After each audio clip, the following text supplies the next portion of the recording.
Good afternoon. मैंने आप लोगों को कहा था कि थोड़ा पढ़ के आइएगा। चेहरे से लग नहीं रहा है। पढ़े हो? सही बताओ। सही में? इको टोन क्या होता है? इको टोन सही में पढ़े हो? नहीं, हाँ। पढ़ो पढ़ो, जरूरी है। अच्छा, मतलब मैंने इसलिए कहा था कि थोड़ा अगर पढ़ करके आएंगे तो और कुछ कुछ चीज़ों को क्या वैल्यू एडिशन हम कर सकते हैं। देखिए, बड़ा इंपॉर्टेंट टॉपिक है इन्वायरमेंट। इंपॉर्टेंट इसलिए है कि प्रारंभिक परीक्षा में ना सेलेक्ट करने में सबसे इंपॉर्टेंट रोल प्ले करेगा ये। 18-20 सवाल हैं, कंसिस्टेंट है। जैसे अगर मान लीजिए कि लगभग आपका सिलेबस कंप्लीट होने वाला है ना, काफी सारे टॉपिक्स हो गए, पॉलिटी, इकोनॉमी, हिस्ट्री, ज्योग्राफी, है ना। इकोनॉमी का लगभग आधा, लेकिन जो कोर सब्जेक्ट हैं वो लगभग लगभग कंप्लीट होने की कगार पे होंगे, है ना। इन्वायरमेंट का किसी ने एनालिसिस किया पिछले 5 सालों में कितना सवाल पूछा गया प्रारंभिक परीक्षा में? जी, 18 से 20। तो पिछले 5 सालों का जो एनालिसिस है उसमें 100 सवाल पूछे गए एग्जैक्ट। मतलब इन्वायरमेंट ने शतक मारा है पिछले 5 सालों में। तो 20 सवालों का औसत बनता है। मतलब 5 ईयर्स का अगर हम एवरेज निकालते हैं तो 20 क्वेश्चंस का एक एवरेज निकल करके आता है हर साल का। तो इसी से इमेजिन करें कि 20% का वजन इस टॉपिक से है। और ये जो टॉपिक है ना, इसका बहुत सारा समझ आप लोगों ने ज्योग्राफी वाली क्लास में बना लिया है। बस इसमें बहुत सारी जगहों पे सूचना एकत्रित करना है, कुछ रिपोर्ट्स करने हैं, है ना। देखिए, करना क्या है, कुछ बातों को बताते हैं। इंटरनेट सब इस्तेमाल करते हैं ना, है ना। तो जब भी आप कुछ पढ़ें तो कभी कभी ऐसे जैसे हम बैठे रहते हैं ना, तो बैठे रहने की जगह जरा ऐसे इन्वायरमेंट के पॉइंट ऑफ व्यू से सोचिएगा कि चलो यार, आईपीसीसी का रिपोर्ट बहुत सुने हैं, आज ना आईपीसीसी का वेबसाइट खोल लेते हैं जरा, और देखते हैं ये कौन कौन सा रिपोर्ट प्रकाशित करता है। पढ़ना नहीं है, बस देखें कि ये रिपोर्ट कौन कौन सा प्रकाशित करता है। केवल एटलीस्ट नाम ही देख ले। यूपीएससी क्या करता है, ये रिपोर्ट किस संस्था के द्वारा प्रकाशित की जाती है, यही करता है ना। ऐसे सवाल पूछे जाते हैं, कितना आसान सा सवाल है। तो कहने का ये मतलब है, एनवायरनमेंट में एक तो ये करना है कि मैं कई बार आपको कहूंगा, वर्ल्ड मीटरोलॉजिकल ऑर्गेनाइजेशन, WMO, कई बार उसकी रिपोर्ट्स की जरूरत पड़ेगी चर्चा करते समय। तो जब ऐसे संस्था के बारे में कहूं तो उसके वेबसाइट पे जाइएगा, WMO के वेबसाइट पे, और जाकर के देखिएगा कि जरा देखें कौन कौन सी रिपोर्ट प्रकाशित करता है। पढ़ना नहीं है, मतलब ये नहीं कि हजार हजार, जैसे आईपीसीसी का रिपोर्ट है।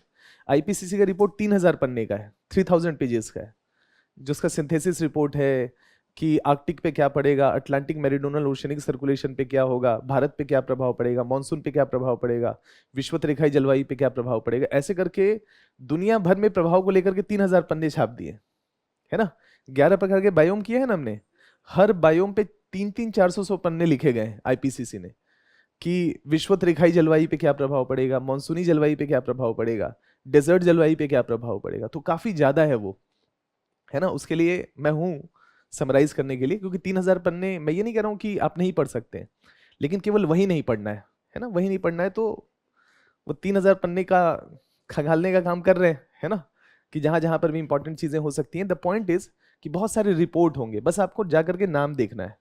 पिछले 5 सालों के जब सवाल देख रहा था तो मैंने देखा कि यार, कुछ रिपोर्ट पूछ लिया है, सिंपल सिंपल सा, ये रिपोर्ट किसके द्वारा, वो रिपोर्ट किसके द्वारा, कितना याद करेंगे।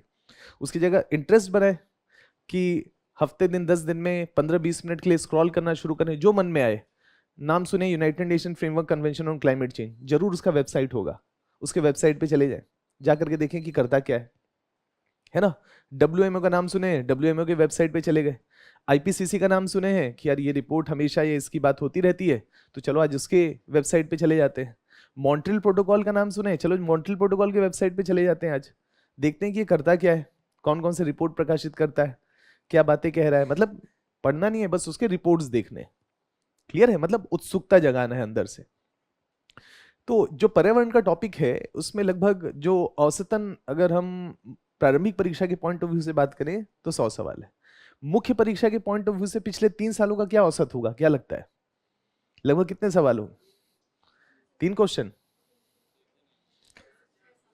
पिछले 3 सालों में 19 सवाल पूछे गए, 19 क्वेश्चंस। क्लियर है। तो इसका मतलब है कि मुख्य परीक्षा में भी उसकी महत्ता है ना। अब वजन उसमें से 2-3 सवाल शॉर्ट नोट्स के हैं और बाकी अपेक्षाकृत बड़े वाले सवाल हैं। लेकिन द पॉइंट इस कहने का ये मतलब है कि 20 सवालों में से मान के चलें कि अगर 3 सालों में 18-19 का औसत हो गया तो 6 सवालों का औसत हो गया ना।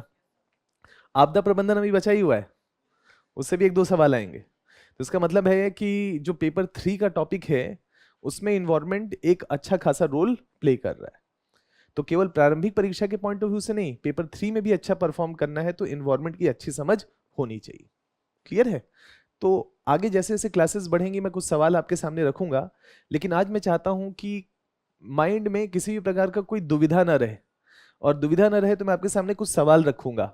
कुछ सवाल का मतलब है जो पिछले 3 साल 4 साल में यूपीएससी ने सवाल किया है, प्रारंभिक परीक्षा का नहीं। प्रारंभिक परीक्षा का 100 सवाल है तो बीच बीच में लेते रहेंगे वो सवाल, मुख्य परीक्षा का, ताकि आपको समझ में आए कि यार जो सवाल पूछ रहा है ना, ये सवाल का प्रकृति क्या है, मतलब स्टैटिक सवाल है, करंट का सवाल है, मतलब कैसे सवाल है, ताकि हमारा एक आइडिया बन जाए कि इन्वायरमेंट को लेकर के हमारी रणनीति क्या होनी चाहिए। केवल स्टैटिक पार्ट पढ़ें, करंट अफेयर्स भी पढ़ें, है ना।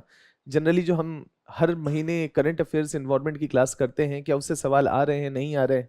तो अगर मैं आपके सामने सवाल रख दूं तो सारे करंट अफेयर्स के मैगजीन्स पिछले 3 सालों के विजन आईएएस के वेबसाइट पे जाएंगे तो उसमें मिल जाएगा ना, है ना। तो बड़े आराम से आप देख सकते हैं, अंदर नहीं देखना है, सिर्फ जो कंटेंट वाला पेज है ना उसमें भी जाएंगे तो आप देख सकते हैं कि यार इस टॉपिक का सवाल कवर हुआ था या नहीं हुआ था। उतना मेहनत नहीं करना चाहते तो मेंस 365 का ही निकाल लीजिए एक पन्ना, नहीं तो 3 पन्ने हो जाएंगे, 2020 21 22, है ना, या 2023, इन 3 4 सालों का केवल पहला कंटेंट निकाल करके देखें कि क्या करंट अफेयर्स के जो सवाल, करंट अफेयर बेस्ड पर्यावरण के सवाल जो पूछे गए हैं, क्या उसका कवरेज हो पा रहा है, नहीं हो पा रहा है। अगर हो पा रहा है तो दुविधा नहीं रहेगी, यानी कि जो मेंस 365 या जो हमारा मंथली मैगजीन है, अगर उसको हम अच्छे तरीके से कवर करें तो मान लेते हैं कि 19 में से 19 नहीं आएगा, 17 आएगा, 18 आएगा। कहने का ये मतलब है एक आध एक्सेप्शन लेकर के चलना चाहिए कि हो सकता है कोई बाउंसर हो, लेकिन वो तो सबके लिए होगा, है कि नहीं। अब उस एक सवाल को लेकर के चाय पीते पीते कहीं चर्चा करें कि यार वो सवाल नहीं था विजन के मैगजीन में, है ना। 18 की चर्चा नहीं हो रही है, चर्चा हो रही है एक सवाल की, और वो सवाल ना वहां पर था। अब वो सवाल वहां पर था, हो सकता है कि वहां पर बाकी के 15 सवाल ना हो, तो हमारा क्या होगा, ओरिएंटेशन डिस्टॉर्ट हो जाएगा। हमको देखना है कि मेजॉरिटी ऑफ द क्वेश्चंस आ रहे हैं कि नहीं, एक्सेप्शन से हमारा रणनीति नहीं बनता है। हमारा रणनीति बनता है मेजर क्वेश्चन से, जो मुख्यतः जो जितने भी सवाल हैं उसका स्रोत हमारे साथ अलाइन होना चाहिए, है कि नहीं, कि एक सवाल के लिए नहीं ना। तो कहने का ये मतलब है, द पॉइंट इज कि ये खुद से जांचें। इसलिए मैंने यहाँ पर आपको फर्स्ट डे में पिछले 3 सालों के सवाल रखे हैं। आप चाहें तो इस टॉपिक को एक्सप्लोर कर सकते हैं, देख सकते हैं, समझ सकते हैं, और उसके बेसिस पे एक बेहतर रणनीति बना सकते हैं। क्लियर है? तो आज की क्लास में थोड़ा सिलेबस पे चर्चा भी होनी चाहिए साथ में। तो एक तो सवाल, दूसरा थोड़ा सा सिलेबस की एक समझ होनी चाहिए कि करना क्या है हमको। 18-20 जो क्लासेस हमारे पास हैं उसमें हम करें क्या, किस तरीके से इन्वायरमेंट के क्वेश्चंस को या इन्वायरमेंट के टॉपिक्स को अप्रोच करें, है कि नहीं। और उसके बाद फिर एक बेसिक कॉन्सेप्ट के साथ शुरुआत करेंगे। देखिए, ये जो नोट्स है ना आपके हाथ में, अब जैसे मान लेते हैं, सपोज करिए कि विभिन्न कॉन्सेप्ट्स की चर्चा करनी है, और विभिन्न कॉन्सेप्ट्स की चर्चा करनी है तो उदाहरण चाहिए होंगे ना, नहीं बिना एग्जाम्पल्स के तो नहीं समझ में आएगा। या केवल अगर हम केवल याद करने की कोशिश करें वो भी रणनीति ठीक नहीं है, कि कहीं समझ वाले सवाल आ जाएं तो फिर फंस जाएंगे, क्योंकि जितना याद करके गए हैं उसके बेसिस पे हो सकता है कि समझ उतनी विकसित ना हो, है कि नहीं। तो समझ भी बनानी है, उदाहरण भी हमको चाहिए, और उदाहरण कौन से चाहिए, अभी हाल हाल के, है ना। 10 11 12 महीने में कुछ इंपॉर्टेंट स्पीसीज अलग अलग जो न्यूज में है उसकी हमकी समझ बनाते रहनी चाहिए। जैसे हमको करना क्या है, कई बार आप न्यूज़पेपर्स पढ़ते हैं ना, न्यूज़पेपर्स पढ़ते हैं तो कई बार कुछ स्पीसीज का नाम आता है कि यार किसान को ना बड़ा लॉस हो गया। इन्वेजिव स्पीसीज नहीं कहते हैं कि खरपतवार कोई उग आया और बेचारा काट काट के परेशान है ना। या अपेक्षाकृत बीजों का इतनी तेज गति से प्रसार होता है कि उसको बार बार उसकी कटाई करनी पड़ती है, और न्यूट्रिशन को लेकर के वो compete करता है तो उसका उपज बहुत कम हो जाता है। तो समय समय पे ऐसे बहुत सारे इन्वेजिव स्पीसीज न्यूज में रहते हैं, सपोज करते हैं। तो हमको समझना पड़ेगा कि यार ये फैलते क्यों हैं, ये हमारे देश के जो पेड़ पौधे हैं बेचारे उनके साथ compete क्यों नहीं कर पाते, ये बहुत जल्दी से फैल जाते हैं।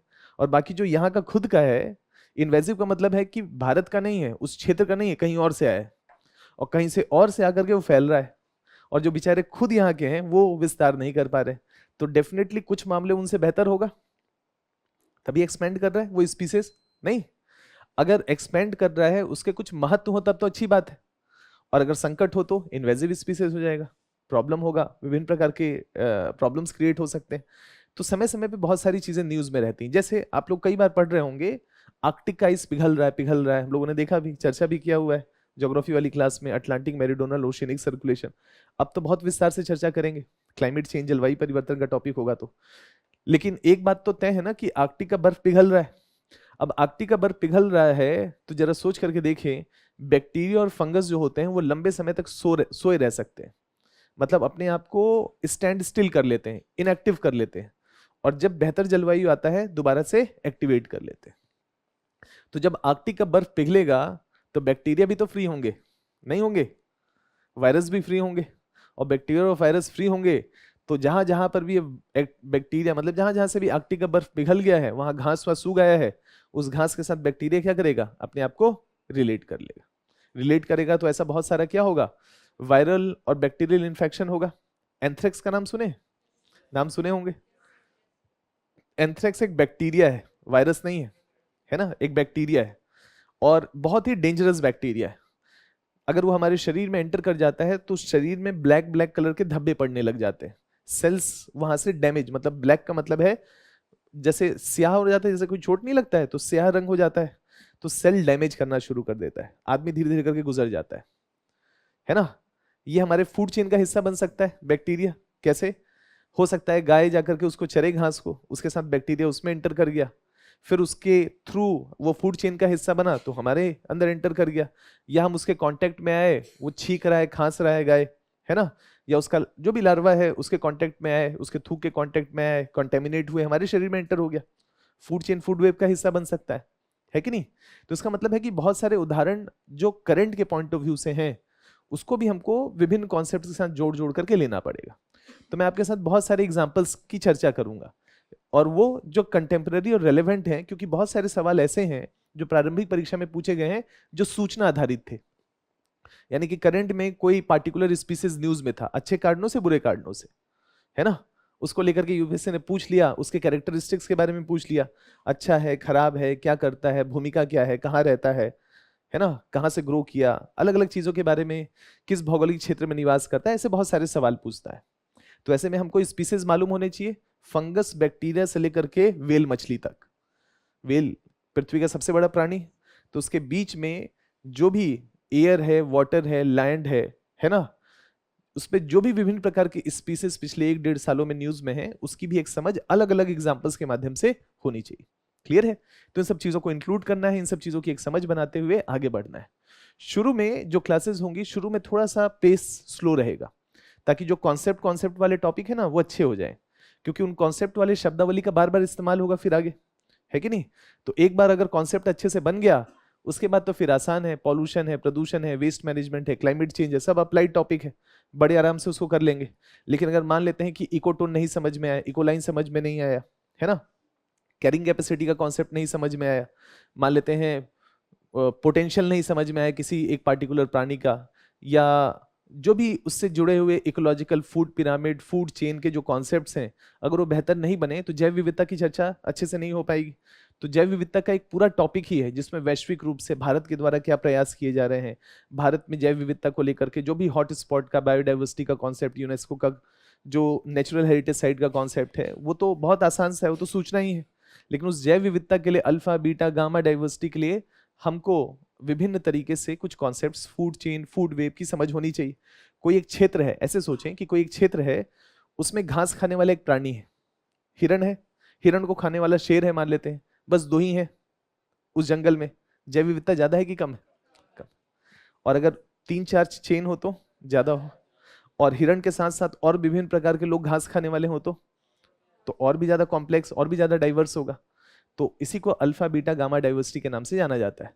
तो इसको समझने के लिए थोड़ा जैव विविधता का कॉन्सेप्ट समझना पड़ेगा, है ना। तो अच्छे से उसको समझेंगे, उसके बाद फिर उससे जुड़े हुए जो भी सूचना है कि वैश्विक स्तर पर क्या प्रयास हो रहे हैं, सार्थक है नहीं है, यही सब तो करना है, उसको देखते हुए चलेंगे आगे। देखिए ये जो डायग्राम है, या आप ये जो आप सामने इमेज देख रहे हैं, कुल मिला के है इन्वायरमेंट यही, इसके अलावा इन्वायरमेंट है नहीं कुछ। हमको कहां से कहां तक पढ़ना है, हमको एक पार्टिकुलर इंडिविजुअल, उसकी विशेषताओं, उसके कैरेक्टरिस्टिक्स से लेकर के, ये जानवर जब एक पॉपुलेशन यानी कि एक कम्युनिटी बना लेता है अपना, एक पार्टिकुलर स्पीसीज, तो पॉपुलेशन हो जाएगा। जब ऐसे बहुत प्रकार के जानवर हो जाएंगे विभिन्न प्रकार के, और एक जंगल में रह रहे होंगे, एक जगह क्षेत्र विशेष में रह रहे होंगे, तो कम्युनिटी हो जाएंगे, और वही कम्युनिटी लार्ज स्केल पे इकोसिस्टम होगा। वही इकोसिस्टम एक पूरे भौगोलिक क्षेत्र में बायोम का कॉन्सेप्ट कहलाएगा, और विभिन्न बायोम को मिला लिया जाए तो बायोस्फीयर हो जाएगा। बायो मतलब जीवन का स्फीयर। क्लियर है? तो यहां से यहां तक जाना है कि नहीं? इन्हीं विशेषताओं के बारे में तो पढ़ना है। इंडिविजुअल के कुछ एग्जांपल्स देखने हैं, पॉपुलेशन का कुछ कैरेक्टरिस्टिक्स देखना है, कम्युनिटी का, इकोसिस्टम का, बायोम का। 11 प्रकार का बायोम होता है। इकोसिस्टम में क्या होता है? लैंड, वाटर, यही होता है मेनली। उसके बारे में पढ़ना है ना, कि विभिन्न प्रकार के इकोसिस्टम्स होते हैं, उनके विशेषताएं क्या होती हैं, फूड चेन, इसी में फूड चेन, फूड वेव क्या होता है, इन्हीं सब कॉन्सेप्ट्स को समझना है कुल मिलाकर के। तो ये सब तो अप्लाइड पार्ट है, मतलब अपेक्षाकृत इंटरेस्टिंग एरिया है। इसके साथ साथ अगर हम देखें तो ओवरऑल जो एनवायरनमेंट का सिलेबस डिजाइन किया है यूपीएससी ने, बड़ा शानदार किया है। मतलब आपसे एक अच्छी समझ का डिमांड करता है, और जो इसमें आप पढ़ेंगे ना उसको आप जीवन पर्यंत इस्तेमाल करने वाले हैं। यानी कि फ्यूचर में जब आप ब्यूरोक्रेट बनेंगे, जमीनी स्तर पर काम करेंगे, तो पर्यावरणीय नियमों को लेकर के जो चेतना आपकी होगी वो बेहतर होगी। क्योंकि आज का जो समय है, या आप कह सकते हैं जो प्रदूषण का स्तर है, उसमें लगातार एनवायरमेंटल कंसर्न्स जो है वो सुपीरियर है। यानी कि हमारी प्लानिंग प्रोसेस का इंटीग्रेटेड पार्ट है। तो जो सिलेबस जिस तरह से डिजाइन किया गया है वो आज ही नहीं, सेलेक्ट होने के बाद भी आपको लगातार मदद करेगा। यूपीएससी के सिलेबस में बात लिखा गया है ऐसे, कंजर्वेशन, कंजर्वेशन मतलब संरक्षण। मैंने जानबूझ करके इंग्लिश का सिलेबस आपके सामने रखा है, इसलिए रखा है कि पर्यावरण में बहुत सारी शब्दावली जो हिंदी में है ना, उसमें एक ही चीज का ट्रांसलेशन या पर्यायवाची कह सकते हैं कि बहुत सारा है। तो कई बार बहुत क्लिष्ट शब्दों का इस्तेमाल सवाल बनाते समय यूपीएससी करता है पर्यावरण में। तो ऐसे में इंग्लिश का जो शब्द है ना सबका, वो कॉमन है कि कितना भी पर्यायवाची शब्द का इस्तेमाल करे, लेकिन इंग्लिश का एक ही शब्द इस्तेमाल करेगा। तो हमारा झिझक नहीं होना चाहिए थोड़ा सा कि कोई भी एक शब्द है हिंदी में, उसका इंग्लिश मतलब भी हमको थोड़ा मालूम होना चाहिए। किस लिए? कि इन केस हमको कॉन्सेप्ट मालूम है, लेकिन जो पर्यायवाची शब्द का इस्तेमाल यूपीएससी ने किया, हो सकता है कि वो शब्द एग्जैक्टली आपको ना मालूम हो, और नहीं मालूम हो तो आते हुए भी सवाल नहीं कर पाएंगे। क्यों? क्योंकि कंफ्यूजन रहेगा। तो ऐसे में कई बार क्या करिएगा कि जब भी ऐसा कंफ्यूजन एग्जामिनेशन हॉल में हो, तो वहीं पर हिंदी के साथ साथ इंग्लिश में भी लिखा होगा। जो शब्द ना समझ में आए, इमीडिएटली उसको इंग्लिश में जाकर के देखें ताकि वो क्लिक कर जाए। क्लियर है? तो यहाँ पर सिलेबस को इंग्लिश में रखने का एक अपना तर्क है, ताकि झिझक आपका खत्म हो जाए। जैसे जैसे सिलेबस कंप्लीट होगा, आप इन सब शब्दों को खुद ही हिंदी में बोलना शुरू कर देंगे। इसका मतलब ये होता है, इसका मतलब ये होता है, इसका मतलब ये होता है। देखिए यूपीएससी ने जो सिलेबस कहा है, कंजर्वेशन, संरक्षण करना है। संरक्षण किसका करना होगा? इंडिविजुअल का, project tiger, project elephant, project rhino, है ना, यही करना होगा। पॉपुलेशन का, गिर का नेशनल पार्क में कहीं अगर शेर गुजर गए तो एशियाटिक लाइन खत्म, तो उसको रिलोकेट करते हैं कहीं और पर, है ना। तो इसके बारे में पढ़ना। संरक्षण किसका? इंडिविजुअल का, पॉपुलेशन का, कम्युनिटी का। कम्युनिटी के लिए नेशनल पार्क का कॉन्सेप्ट, बायोस्फीयर रिजर्व का कॉन्सेप्ट, कि उस पूरे कम्युनिटी जो उस क्षेत्र में निवास करे उसको संरक्षित किया जाए। बायोस्फीयर रिजर्व का कॉन्सेप्ट निकल के आया, नेशनल पार्क का कॉन्सेप्ट निकल करके आया, है ना। वाइल्ड लाइफ सेंचुरी का कॉन्सेप्ट निकल कर आया, उसी के बारे में चर्चा करना है। इसी से इकोसिस्टम बनता है। समुद्र का इकोसिस्टम, पानी का इकोसिस्टम। तो पानी दो प्रकार का होगा, मीठा और खारा, है कि नहीं। तो मीठे पानी का इकोसिस्टम अलग होगा, खारे पानी का अलग हो सकता है। जमीन में भी अलग अलग प्रकार के होंगे, है कि नहीं। जमीन का मतलब है कि कहीं खूब वर्षा हो रही हो, कहीं कम वर्षा हो रही होगी। तो जो सूखाग्रस्त क्षेत्र होगा उसका इकोसिस्टम अलग होगा। वहां पर जो जीव जंतु रहेंगे उनका एडेप्टेशन प्रकृति के साथ अलग होगा। नहीं होगा कि नहीं होगा? अलग अलग हो। ऊंट बेचारा 15 दिन में एक बार पानी पीता है, क्यों? उसको मालूम है कि नहीं मिलेगा पानी, जब मिलता है भर लेता है पेट। अगर विषुवत रेखाई क्षेत्र में होता तो 15 दिन में एक बार पानी पीता क्या? उसको मालूम होता कि यार हर दिन पानी मिलेगा, है ना। तो उसका एडेप्टेशन ऐसा है ना, कि बिना पानी के लंबे समय तक रह सकता है। हम नहीं रह सकते। लेकिन जो सूखाग्रस्त क्षेत्र में लोग रहते हैं उनकी एडेप्टेबिलिटी हमसे ज्यादा बेहतर है ना। ध्यान है, अलग अलग प्रकार के तौरे याद है, नीले रंग का टर्बन लगाते हैं, नीले रंग का कपड़ा पहनते हैं, पूरा शरीर ढक करके चलते हैं। जितने भी मरुस्थलीय क्षेत्र में होंगे वो पूरा तन ढक करके चलते हैं, क्यों? वाष्पीकरण को रोका जा सके। और हम जाएंगे तो हमको लगेगा यार बड़ा गर्मी वाला क्षेत्र है, वो इतना इतना वाला टी शर्ट पहन लेंगे, हाफ पैंट पहन लेंगे, और एवोपो ट्रांसपिरेशन होगा। हम तो यही सोचेंगे ना। नहीं, हम तो यही सोचेंगे। नहीं, तो ये एडेप्टेशन है, कल्चरल एडेप्टेशन है। हमको लग रहा है गर्मी तो हमने वो किया, लेकिन उनको मालूम है किस स्थिति से वाष्पीकरण या एवोपोट्रांसपिरेशन ज्यादा होगा। तो सरफेस एरिया को रिड्यूस करो तो ऊपर कपड़ा डाल लेते हैं, जितना ज्यादा तन ढक सकते हैं ढक लेते हैं। उससे भले ही थोड़ी सी गर्मी महसूस होगी, लेकिन ओवरऑल हम कह सकते हैं कि एवोपोट्रांसपिरेशन की दर अपेक्षाकृत कम हो जाए। तो एडेप्टेशन है अलग अलग प्रकार का। तो यहाँ पर यूपीएससी ने जो सवाल रखा या जो सिलेबस रखा, उस सिलेबस में जो पहला शब्द रखा वो था संरक्षण या कंजर्वेशन। बहुत इंपॉर्टेंट टॉपिक है, और क्लाइमेट चेंज के संदर्भ में तो सबसे इंपॉर्टेंट टॉपिक है संरक्षण। नहीं, बार बार पढ़ेंगे, हर जगह पढ़ेंगे, हर जगह हर चीज को चिंता है, क्या मानव हो क्या जानवर हो, हर लोगों को संरक्षण की जरूरत है। जो तटीय क्षेत्र में उनको अलग प्रकार के संरक्षण की जरूरत है ना, अलग प्रकार का इरोजन हो रहा है। चक्रवात मजबूत हो रहे हैं तो उनको भी उससे संरक्षण की जरूरत है। जो ब्रह्मपुत्र नदी की घाटी में उनको अलग प्रकार के संरक्षण की जरूरत है। जो राजस्थान के क्षेत्र में उनको अलग प्रकार के संरक्षण, जो पर्वतीय क्षेत्र में लैंडस्लाइड हो जाता है ना, अलग अलग प्रकार से संरक्षण। कहीं पर मृदा का संरक्षण करना है, कहीं पर पानी का संरक्षण करना है, कहीं पर जमीन जो है वो पानी में डूब रहा है तो वहां पर उसको बचाना है कि वो जमीन में या सी लेवल के नीचे ना चला जाए। नीदरलैंड्स उसमें बेहतरीन काम कर रहा है, चर्चा करेंगे। अलग अलग प्रकार से संरक्षण करना है। ऐसा कोई भी जलवायु कटिबंध नहीं है जहां पर संरक्षण की जरूरत नहीं पड़े। आर्कटिक का क्षेत्र तेज गति से पिघल रहा है, बेचारे भालू का क्या होगा? आर्कटिक तो महाद्वीप तो है नहीं ना, जिस दिन पानी पिघला बेचारा डूबेगा। या तो माइग्रेट करे कनाडा वनाडा की तरफ, ग्रीनलैंड का जगह खोज ले, और कहीं समुद्र के बीच में रह गया और इतना छोटा साइज रहा तो कुछ समय के बाद तो डूब जाएगा, तो बेचारा वो अलग परेशान है। नहीं, संरक्षण एक इंपॉर्टेंट कॉन्सेप्ट है, लगातार इसकी चर्चा करेंगे। इसी में पर्यावरणीय प्रदूषण है ना, इन्वायरमेंटल पॉल्यूशन, उसमें air pollution, land pollution, water pollution, ये महत्वपूर्ण टॉपिक्स हैं। इसकी चर्चा मतलब कुल मिलाकर के ये 3-4 शब्दों में ना यूपीएससी ने कहा कि भैया देखो ये इन्वायरमेंट है, अब देख लेना आप, है ना। इसको अगर हम डिकोड करेंगे तो एक जो बात निकल के आती है, जो यूपीएससी ने पिछले कुछ समय में सवाल पूछा, वो है बेसिक समझ। यार ये इकोलॉजी क्या है ना, इकोलॉजी का कॉन्सेप्ट क्या है। तो इसके कुछ कॉन्सेप्ट्स के बारे में विस्तार से समझना पड़ेगा। इसको समझने के लिए इकोसिस्टम का कॉन्सेप्ट समझना पड़ेगा, उसमें जो भी जैविक और अजैविक फैक्टर्स हैं उसको समझना पड़ेगा। कोई भी इकोसिस्टम स्थायी नहीं होता है, डायनामिक होता है। और डायनामिक कौन बनाता है? पवन, वर्षा, है ना, वहां का सॉइल, वहां का तापमान, वहां की सापेक्षिक आर्द्रता, ये क्या होंगे? एबायोटिक फैक्टर्स होंगे। कोई एक जगह एक जंगल है, जरूरत से ज्यादा अगर संख्या बढ़ जाए तो किसी एक पार्टिकुलर पॉपुलेशन का, जंगल डिक्लाइन करने लगे। तो जो इकोसिस्टम है वो डायनामिक है बहुत। तो डायनामिक फैक्टर दोनों ही है, बायोटिक मतलब जैविक और अजैविक जो फैक्टर्स हैं वो लगातार गतिमान है, डायनामिक है, स्थिर नहीं है, एक जैसे नहीं है। तो यहाँ पर ऐसे कुछ बेसिक कॉन्सेप्ट्स को समझेंगे इकोसिस्टम के संदर्भ में। ये आपका पहला टॉपिक है। इसके बाद वही दुनिया भर में विभिन्न प्रकार के इकोसिस्टम्स हैं, जैसे ऐसे समझते हैं। हमने पुलिकट लेक देखा था ना, पुलिकट, चिल्का झील, वेम्बनाड लेक, ऐसे कुछ हम लोगों ने देखा था। एक ऐसा क्षेत्र है जहां खारा पानी मीठा पानी मिल रहा है। तो एक तरफ जमीन है, एक तरफ समुद्र है, और दोनों के बीच में एक उनका संगम है जहां पर खारा पानी और मीठा पानी मिल रहा है। ये खारे पानी और मीठे पानी का जहां संगम हो रहा है, यहाँ पर जो जीव जंतु रहते होंगे, ये संभवतः यहाँ जो रह रहे होंगे, इनमें से बहुत सारे जीव जंतु ना जमीन पे रह पाते होंगे, और इनमें से बहुत सारे जीव जंतु ना खारे पानी में, अत्यधिक खारे पानी में रह पाते होंगे। उनको एक ऐसा हिस्सा चाहिए होगा जो ना बहुत ज्यादा खारा हो ना बहुत ज्यादा मीठा हो।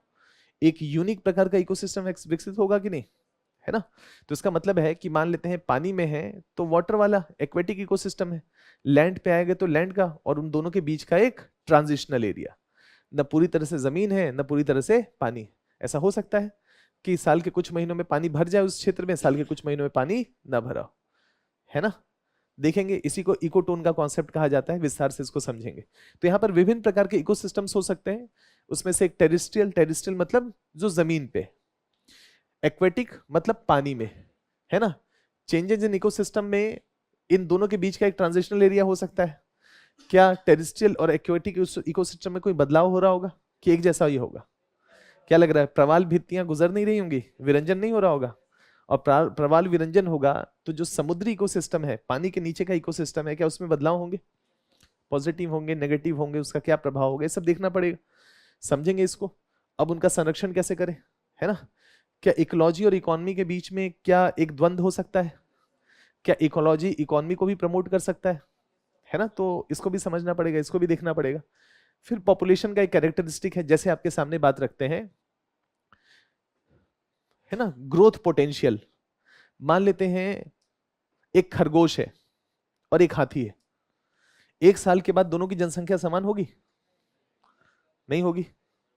खरगोश की संख्या हो सकती 72 हो, एक साल में 72 खरगोश हो सकते हैं, है ना? 72 या 60 से 65 खरगोश का प्रजनन हो सकता है, और हाथी बेचारा एक। क्लियर है? तो इसका मतलब है कि विभिन्न स्पीशीज का ग्रोथ पोटेंशियल अलग अलग होता है। अब ये बताएं कि अगर नंबर ऑफ बर्थ रेट ज्यादा है तो क्या जनसंख्या भी ज्यादा होनी चाहिए?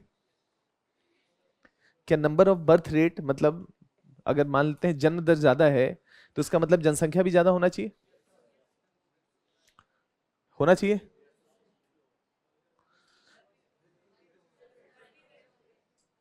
होना चाहिए। तो डॉग और आदमी, कुत्ता और इंसान का ही तुलना कर लीजिए, है ना? लॉजिकली सोच लीजिए, उसमें 6 से 8 बर्थ रेट्स हैं साल के, और इंसान का एक है ईयर में, तो 140 करोड़ कैसे पहुंच गए? और पूरी दुनिया के डॉग का भी जनसंख्या मिला लें तो भी 140 करोड़ नहीं होगा। इसका मतलब कुछ और कॉन्सेप्ट भी लगता होगा ना, ये कहना चाहते हैं। क्लियर है? मतलब प्रजनन दर से ही सब कुछ नहीं होता है, सर्वाइवल भी एक कॉन्सेप्ट हो सकता है, फूड सिक्योरिटी भी एक कॉन्सेप्ट हो सकता है। क्लियर है? इन सबको जोड़ करके देखना पड़ेगा कि किसी क्षेत्र विशेष में अगर जनसंख्या बढ़ रही है पर्टिकुलर स्पीसीज की, तो केवल और केवल उसके प्रजनन दर के कारण नहीं होगा, उसके साथ विभिन्न अन्य कॉन्सेप्ट्स की भी जरूरत पड़ेगी। क्लियर है? तो अगर कहीं पर कोई इकोसिस्टम है, वहां पर ग्रोथ रेट तेज है पार्टिकुलर स्पीसीज का, और दूसरी जगह पे पार्टिकुलर स्पीसीज का ग्रोथ रेट नहीं है, तो इसका मतलब है वहां पर बेहतर कंडीशंस होंगे। वो क्या क्या कंडीशंस हो सकते हैं उसको देखना पड़ेगा, समझना पड़ेगा, और इसी के बेसिस पर निर्णय लिया जाता है ना कि चीता को यहां इंट्रोड्यूस करते हैं, यहां इंट्रोड्यूस किया जाए, यहां इंट्रोड्यूस किया जाए, उसका सर्वाइवल की संभावना बेहतर होगी। तो क्या प्रजनन की बात नहीं है, केवल सर्वाइवल की भी बात है। और सर्वाइवल कैसे आएगा? वहां पर बीमारियां नहीं होनी चाहिए, वहां पर फूड सिक्योरिटी होना, मतलब खाने पीने की व्यवस्था होनी चाहिए, है ना? ये ग्रोथ पोटेंशियल को मजबूत करता है। तो देखेंगे पॉपुलेशन इकोलॉजी कि कैसे पॉपुलेशन कैरिंग कैपेसिटी का कॉन्सेप्ट क्या है, मैक्सिमम कितना पॉपुलेशन को एक पार्टिकुलर इकोसिस्टम सस्टेन कर सकता है, उसके क्राइटेरिया क्या होंगे, है ना? इस पे यूपीएससी आपसे कई बार सवाल पूछेगा। जब भी पॉपुलेशन ओवरशूट होगा तो बीमारियां बढ़ेंगी, खाद्य सुरक्षा बढ़ेगी, पॉपुलेशन डिक्लाइन करेगा। क्या किस किस तरीके से हो सकता है, उसके क्या क्या प्रभाव हो सकते हैं, इस पॉपुलेशन इकोलॉजी में समझना है। क्योंकि पॉपुलेशन, जनसंख्या, वही जैव विविधता का आधार है। तो उसको किस किस प्रकार के संकट हो सकते हैं, किस किस प्रकार की चुनौतियां हो सकती हैं, इसको भी समझना जरूरी है।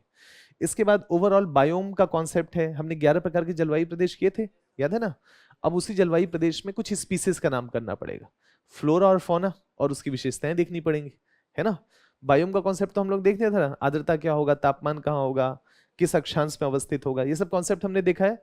अब उसमें कुछ सूचना ऐड कर लेंगे कि क्या हो रहा है इस क्षेत्र में, क्या चुनौतियां हो रही हैं, कौन कौन से स्पीसीज पाए जाते हैं, क्या कुछ स्पीसीज उसमें से न्यूज में है, चाहे फ्लोरा हो मतलब पेड़ पौधे हो, चाहे कुछ जीव जंतु हो, है ना?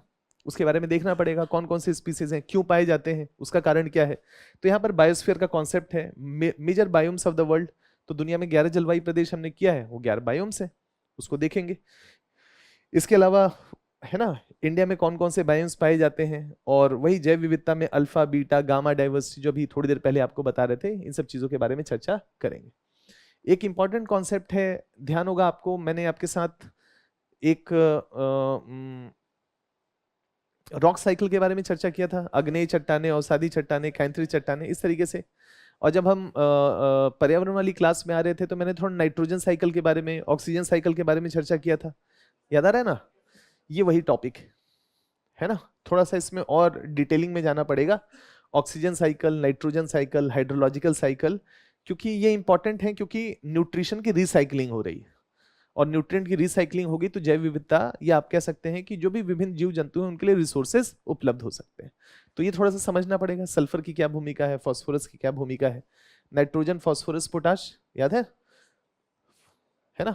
ये सल्फर क्या रोल प्ले करेगा, सल्फर का होना चाहिए नहीं होना चाहिए, सल्फर को कैसे हटाया जा सकता है, sulphur cycle, oxygen cycle, nitrogen cycle, hydrological cycle, carbon cycle, यानी विभिन्न साइकिल्स, यानी कि ये जैविक साइकिल है, जीव जंतुओं को इसकी जरूरत पड़ती है।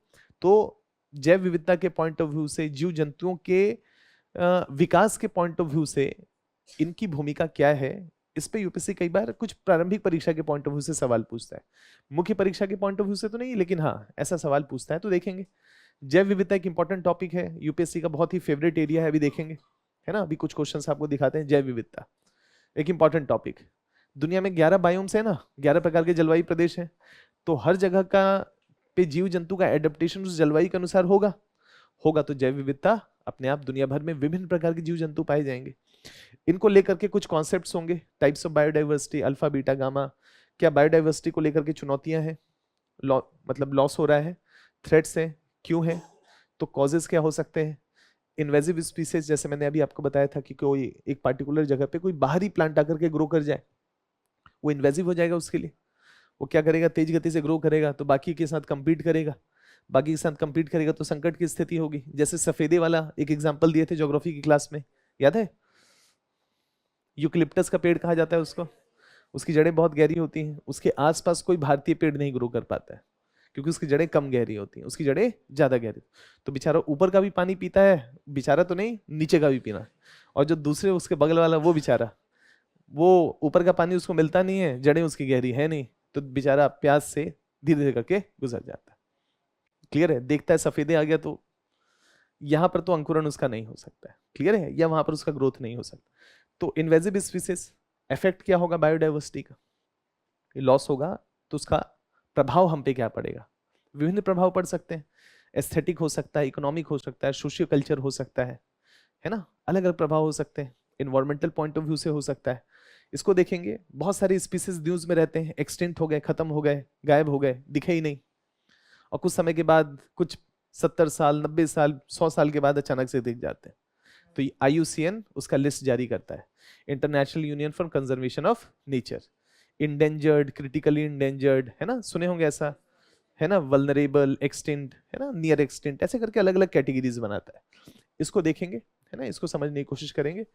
और इस जैव विविधता को बचाने के लिए जो भी कन्वेंशन दुनिया भर में है, जैसे CBD सबसे महत्वपूर्ण है, कन्वेंशन ऑन बायोलॉजिकल डाइवर्सिटी, इसको लेकर के देखना पड़ेगा कि क्या उसका रणनीति है। अब दुनिया भर में अगर आपको जैव विविधता को बचाना है तो उसके लिए कुछ फंड की जरूरत पड़ेगी ना। क्या फंड है जैव विविधता के लिए? नहीं। अगर फंड है तो क्या प्रभावी है या उतना प्रभावी नहीं है? उसको प्रभावी बनाने के लिए और क्या किया जाना चाहिए? जो क्लाइमेट चेंज को लेकर के चर्चाएं चल रही हैं, COP28, COP29, मतलब अभी तो COP28 हुआ है, नेक्स्ट COP29 होगा, तो क्या उसमें जैव विविधता को लेकर के भी क्या उसमें चर्चाएं होती हैं? क्या उसको इंक्लूड किया जाता है उसके फंडिंग मैकेनिज्म पे? क्योंकि जैव विविधता का लॉस एंड डैमेज का फंड होना चाहिए, है ना। जैव विविधता अगर गुजर जाता है, लॉस हो जाता है, तो इसका मतलब है कि उसके लिए एक अलग से फंड बनाया जाना चाहिए, जिसको लॉस एंड डैमेज फंड कहा गया, अभी क्रिएट किया गया है ना। क्या उस फंड का इस्तेमाल जैव विविधता को साधने के लिए किया जाएगा, नहीं किया जाएगा, ऐसे कुछ सवाल होंगे। और फंडिंग मैकेनिज्म अच्छा होना चाहिए, क्योंकि दुनिया भर में ऐसे संकट की स्थिति उत्पन्न होगी। अमेजन रेन फॉरेस्ट में बताए थे ना, 75,000 बार आग लग रही है, 75,000 टाइम्स आग लग रहा है, तो इसका मतलब क्या होगा? जैव विविधता का ह्रास होगा। आग ना लगे या आग को प्रभावी रूप से कंट्रोल किया जाए, उसके लिए कुछ निवेश करना पड़ेगा ना, है ना, तो उसके लिए कुछ कार्य करना पड़ेगा, कहां से आएगा फंड?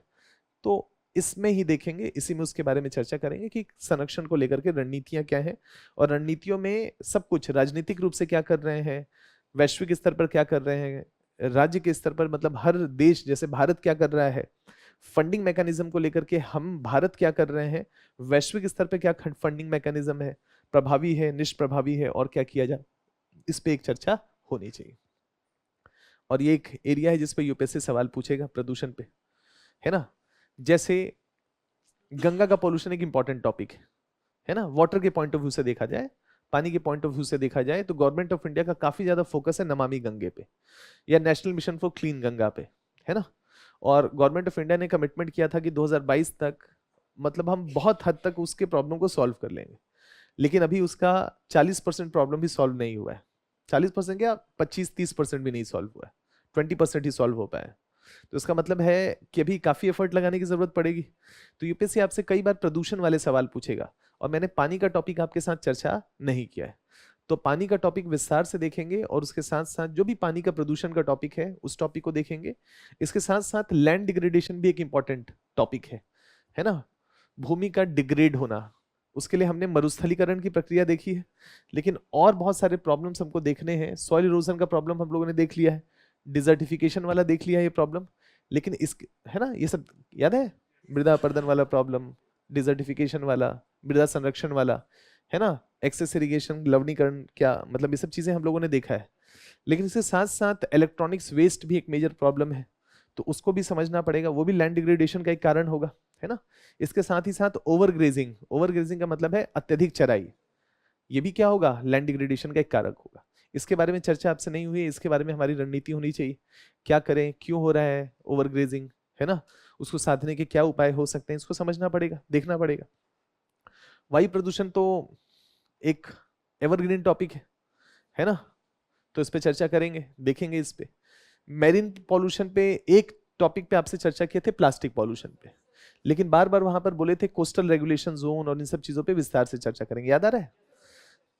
अब उसका समय आ गया है, तो मैरीन प्रदूषण में ओवरऑल केवल प्लास्टिक पॉल्यूशन नहीं, प्लास्टिक एक मेजर प्रदूषक है, लेकिन और क्या क्या समुद्र में प्रदूषक हैं, और उसको लेकर के हम क्या कर रहे हैं। तो हमारे पास सीआरजेड का एक कानून है ना, एक रेगुलेशन है, उसको समझेंगे, उसमें अच्छी बातें क्या हैं, उसकी सीमाएं क्या हैं, और क्या किया जाना चाहिए।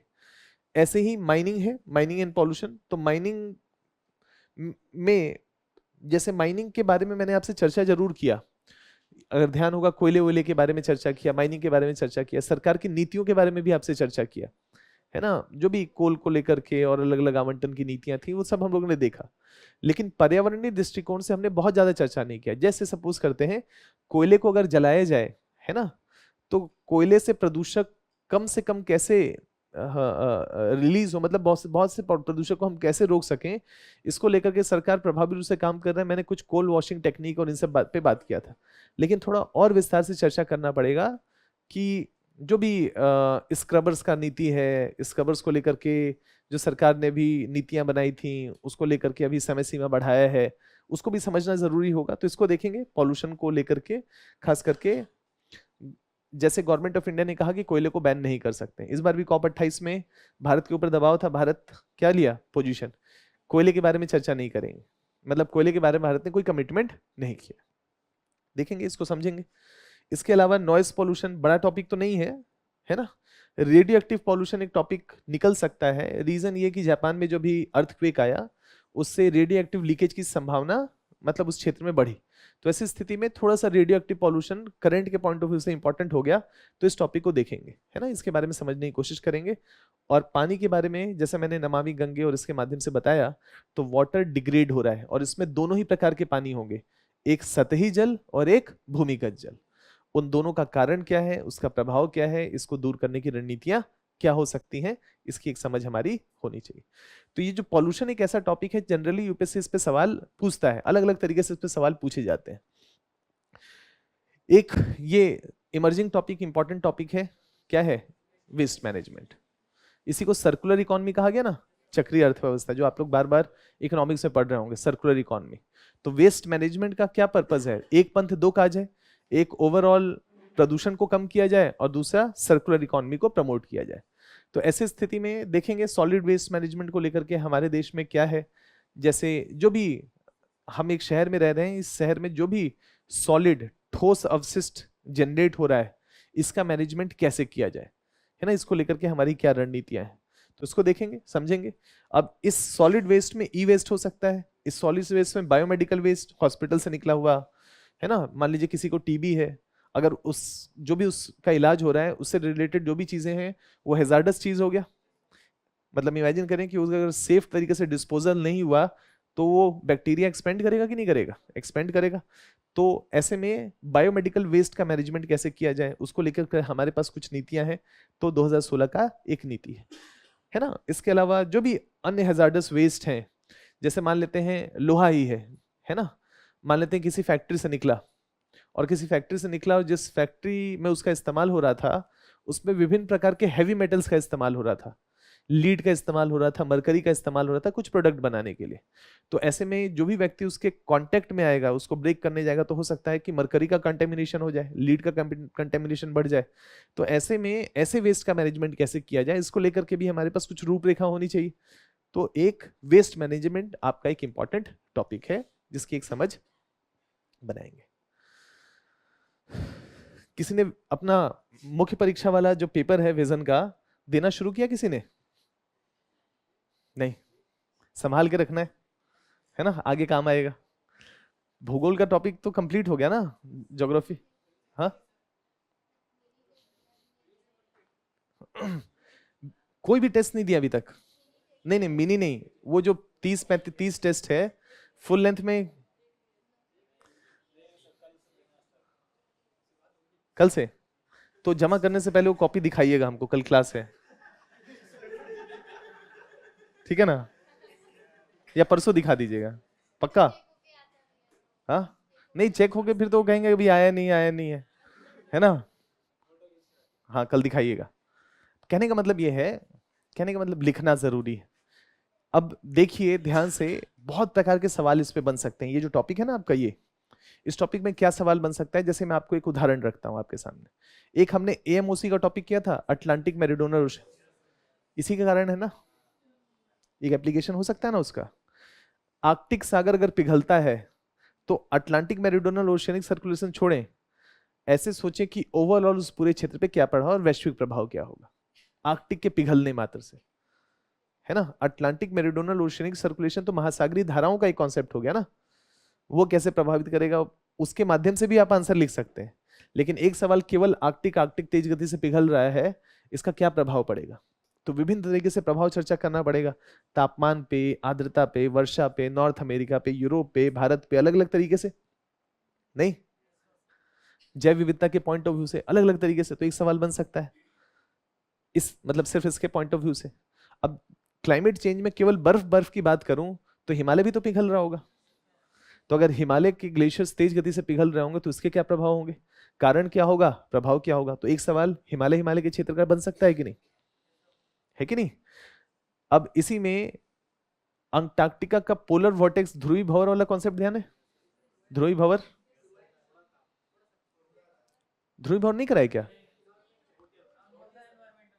अच्छा अच्छा, किसी एक टॉपिक में करा दिए हैं, मतलब किसी एक क्लास में करा दिए हैं, आपका नहीं हुआ है? अच्छा चलिए कोई बात नहीं, याद दिलाइएगा, लेकिन वो इंपॉर्टेंट कॉन्सेप्ट है, ठीक है?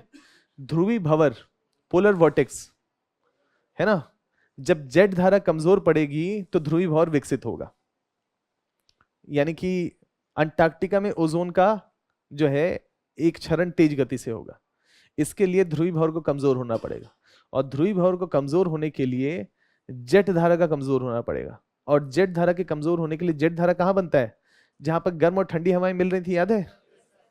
तो गर्म और ठंडी हवाएं मिल रही थी, तो गर्म और ठंडी हवाएं अच्छे से मिक्स नहीं हो पाई ना, तो कुछ पार्सल ऑफ एयर ऊपर छूट गया। अब ये ठंडी हवा भी गर्म हो जाए तो दोनों गर्म हो गए कि नहीं, तो ऊपर कुछ छूटेगा क्या? ऊपर क्यों छूट रहा था, जेट धारा क्यों चल रहा था? क्योंकि गर्म और ठंडा जो पवन मिल रहा था उसके तापमान में अंतर ज्यादा था, तो कुछ पार्सल ऑफ एयर छूट गया। और दोनों का तापमान एक जैसा हो जाए तो ऊपर कुछ छूटेगा क्या? जेट धारा कमजोर हो गई। आर्कटिक का जो क्षेत्र तेज गति से गर्म होगा तो ध्रुवीय क्षेत्रों से आने वाले जो ठंडा वायु है उसका तापमान बढ़ेगा कि नहीं, और गर्म क्षेत्रों से आने वाला वायु उसका तापमान भी बढ़ा हुआ होगा, तो दोनों का तापांतर कम हो जाएगा। तापांतर कम होगा तो जेट धारा कमजोर होगी। तो उसमें यूपीएससी पूछेगा ध्रुवी भंवर के संदर्भ में, और आर्कटिक के क्षेत्र के कमजोर होने से ध्रुवी भंवर का कॉन्सेप्ट क्या है, कैसे वैश्विक जलवायु को प्रभावित करेगा, और मुख्यतः अंटार्कटिका के क्षेत्र में इसके क्या प्रभाव होंगे। ऐसा कुछ सवाल आपसे केवल और केवल बर्फ बर्फ वाले सवाल पे, मतलब अभी जलवायु परिवर्तन के अन्य आयामों की चर्चा भी नहीं है, केवल आइस आइस के पॉइंट ऑफ व्यू से आपसे काफी सवाल पूछ सकता है। तो क्लाइमेट चेंज एक बड़ा इंटरेस्टिंग टॉपिक है, इसके बारे में देखेंगे। Overall factors affecting climate change, कौन कौन से फैक्टर्स हैं जो जलवायु परिवर्तन को प्रभावित कर रहे हैं, इसका इंपैक्ट क्या होगा, प्रभाव क्या होगा। जैसे मैंने आर्कटिक का एक उदाहरण लेकर के आपके सामने रखा कि आर्कटिक क्षेत्र पे उसका प्रभाव पड़ेगा। दुनिया के जितने भी 11 प्रकार के बायोम्स हैं सब पे उसका प्रभाव पड़ेगा कि नहीं, तो थोड़ा उसका एक समझ हमको बनाना पड़ेगा कि क्या क्या प्रभाव पड़ेगा। जैसे भारत का मानसून एक होना चाहिए कि उस पर इसका क्या प्रभाव पड़ेगा, पॉजिटिव नेगेटिव क्या पड़ेगा, कुछ अर्थव्यवस्था के पॉइंट ऑफ व्यू से होना चाहिए कि इकोनॉमीज पे क्या प्रभाव पड़ेगा, चक्रवातों के पॉइंट ऑफ व्यू से या आपदा पे क्या प्रभाव पड़ेगा, क्लाइमेट चेंज के पॉइंट ऑफ व्यू से अगर तापमान बढ़ता है तो हीट वेव याद है, मैरीन हीट वेव है ना, वो भी करना पड़ेगा, हीट वेव का फेनोमेना, चक्रवातों पे क्या प्रभाव पड़ेगा। तो मैंने चक्रवात आपके साथ चर्चा किया है, याद है। अब चक्रवात में एक नया डेवलपमेंट है जिसका नाम है फूजीवारा इफेक्ट, है ना, फूजीवारा इफेक्ट।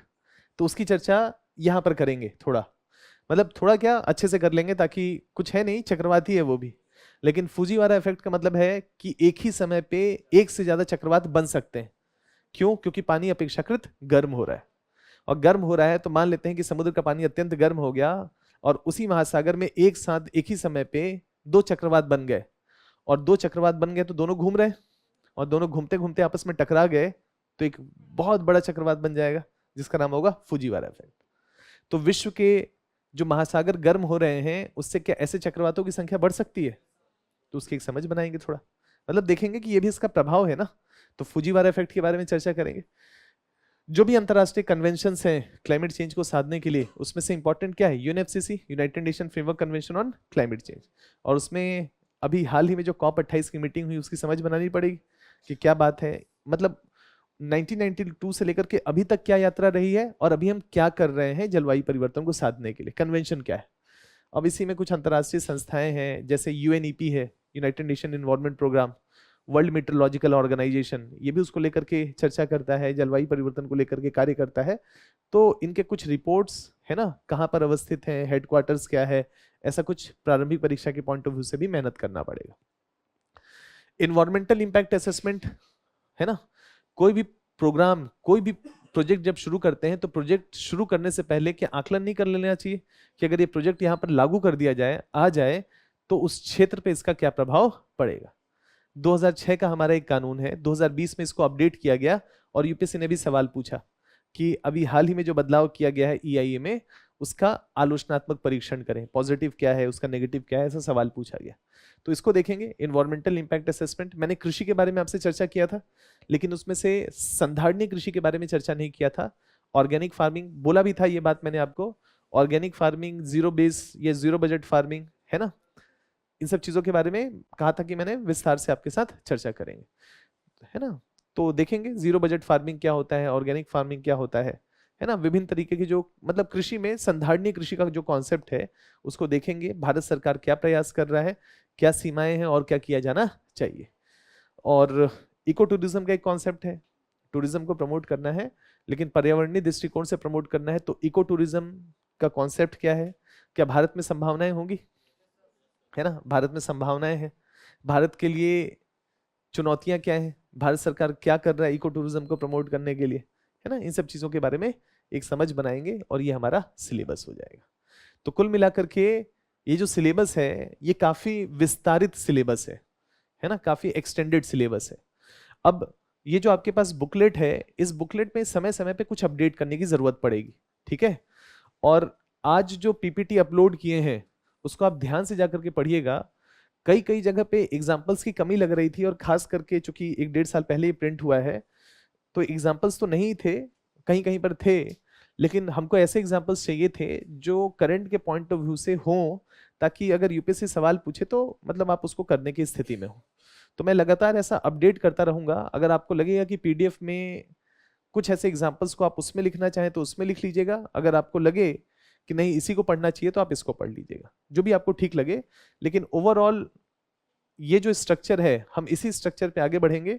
बस इसी स्ट्रक्चर में जहां जहां बदलाव की जरूरत पड़ेगी, जहां हमको व्याख्या करना पड़ेगा, हमको अपनी जरूरतों के हिसाब से उसमें कुछ चेंजेस लाने की जरूरत पड़ेगी, वो करते रहेंगे ताकि एक बेहतर तरीके से हम सारी चीजों को एड्रेस कर पाए। क्लियर है?